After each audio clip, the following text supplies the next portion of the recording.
Figure we'll do a little startup here. Glow plug, top right. So my tack is not accurate. It stopped working. I had the gauge cluster out for some reason and bumped the gauge, the needle, and now it doesn't work. But it's just a great little motor. It sounds like a Kubota.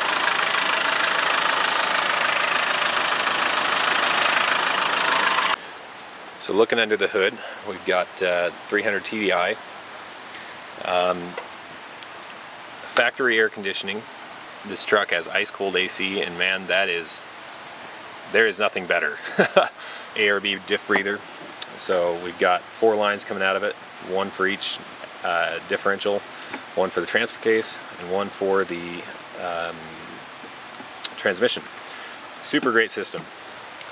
I've been getting 21 miles a gallon out of this motor. It's like a 5,500 pound truck. So I rebuilt, or had some Bosch injectors rebuilt. I'm expecting to see probably somewhere around 24 now. Had a few fuel leaks, so I replaced some fuel lines. You can see the new lines there. All new components, water pump, alternator, that sort of stuff. So the dual battery setup, Group 34M Odyssey's best battery out there, in my opinion. I don't have any fancy solenoid work. I just ran aught gauge cable, so they're just linked. Airbox, you can see where the air intake was super restricted before with this battery. Did the snorkel, problem solved. You can see the little jack mount I built. Nothing fancy. Threw another bottle jack in here. We've got a little mount for it. Bottle jacks rock.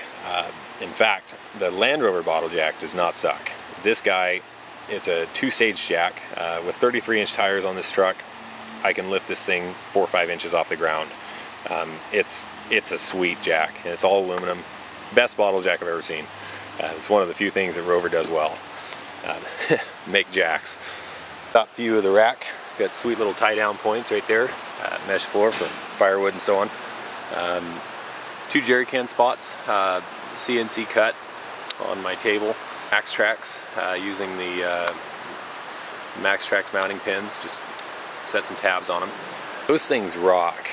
They saved our butt so many times. Cannot recommend them enough. They are the single best recovery equipment we have. So tires and wheels, 255, 85, 16. These are actually brand new tires, maybe 100 miles on them. I have always run Toyos just because they're super durable. I've never had a flat with a Toyo tire. I installed Ston inner bead locks at the same time. So far, I've been relatively happy with them. I might do another video on my opinion of those, but anyway, that's what's in there. With the Stons, I can air up in about 30-40 seconds a tire because they take up the extra airspace. An extra lug nut there. These are Toyota 4Runner wheels off of like a 2002. They were the right offset because I'm running Land Cruiser FJ80 axles.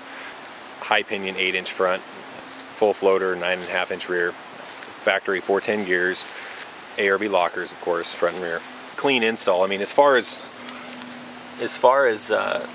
axle swaps on a Land Rover, you can't get a better fit. I mean, dimensionally, the axles, as far as the third center section and the tube diameter, they're almost identical. Even the factory FJ80 suspension parts and steering parts are very similar in design. What I did to get them to fit, because the drag link on the FJ is in the rear, I actually notched my factory control arm, and that's a really lousy picture, but I basically notched it and boxed it, and I just sandwiched steel and welded it back together. I've run this thing, about 30,000 miles on these parts. Pretty hard of use, and they haven't showed any signs of fatigue. It's pretty great because it's pretty much zero clearance.